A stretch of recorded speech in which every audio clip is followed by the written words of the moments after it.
बुधवार को संत शिरोमणि रविदास जयंती धूमधाम से मनाई गई।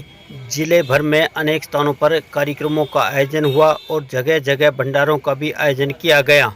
झज्जर की विधायक एवं पूर्व मंत्री श्रीमती गीता भुक्कल आज मातनहेल, खातीवास, झज्जर के जटिया धर्मशाला, अंबेडकर चौक सहित विभिन्न स्थानों पर आयोजित संत रविदास जयंती के कार्यक्रमों में भाग लेने पहुंची। इस मौके पर उन्होंने पत्रकारों से भी बातचीत की और भंडारे का प्रसाद ग्रहण किया।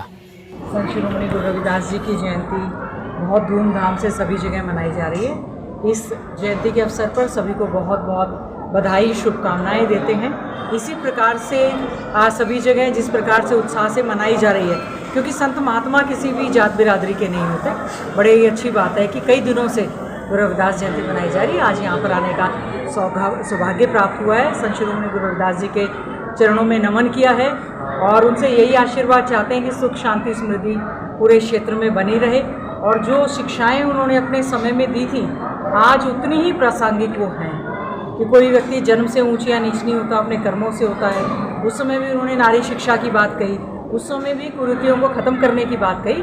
तो हमें उनके दिखाए हुए मार्ग पर ज़रूर चलना चाहिए। लगातार हरियाणा के मुख्यमंत्री और अनिल विज के यहाँ अनबन चली हो, उनको भी नोटिस दिया गया है, अनिल विज का जवाब मांगा गया है। अब देख लीजिए, ऐसा है कि भारतीय जनता पार्टी की सरकार बन गई और पहले भी उनकी सरकार थी, लेकिन बिल्कुल भी कोऑर्डिनेशन किसी भी प्रकार से मुख्यमंत्री जी और उनके मंत्रियों के बीच नहीं है।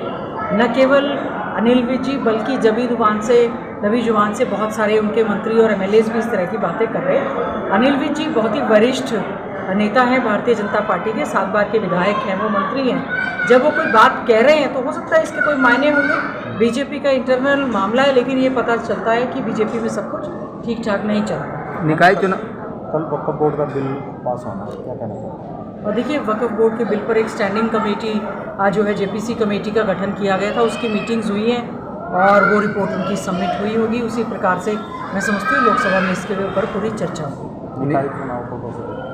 निकाय चुनाव इस समय जो है 8 म्यूनिसिपल कॉरपोरेशन के चुनाव हैं, 4 म्यूनिसिपल काउंसिल के चुनाव हैं, करीबन 20 के करीब जो है कमेटी के चुनाव हैं। मैं समझती हूँ भारतीय जनता पार्टी की सरकार इसको समयबद्ध तरीके से करवाने में पूरी तरह से नाकाम रही, क्योंकि जो फरीदाबाद का चुनाव है वो 2022 का लंबित पड़ा है और बाकी सारी की सारी कॉरपोरेशंस भी करीबन 1.5-2 सालों से वो पेंडिंग पड़ी हैं।